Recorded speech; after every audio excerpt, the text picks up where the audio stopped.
idol ha, kung paano magtanim ng mga balanghoy.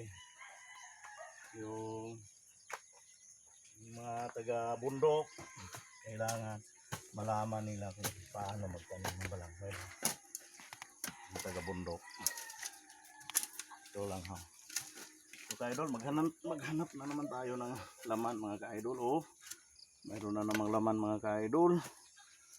Daming laman mga ka-idol. Oh, dami na. Oh. Siguro maka pagluto tayo ng kahit anong lutuin natin ito. Oh, matataba talaga yan. Oh, mayroon yan idol, nabulok na talaga dito sa ilalim. Oh, sayang oh. Mayroong nabubulok na laman idol. Oh, sayang oh. Oh, sayang oh. Nabubulok oh. Ah, okay pala. Ito lang idol, kunin ko muna. Kasi mahirap ang sa ilalim. Ah, ito idol oh. May nakuha na naman tayong isang laman. Dami na idol. Pwede na pwede na magbinignit si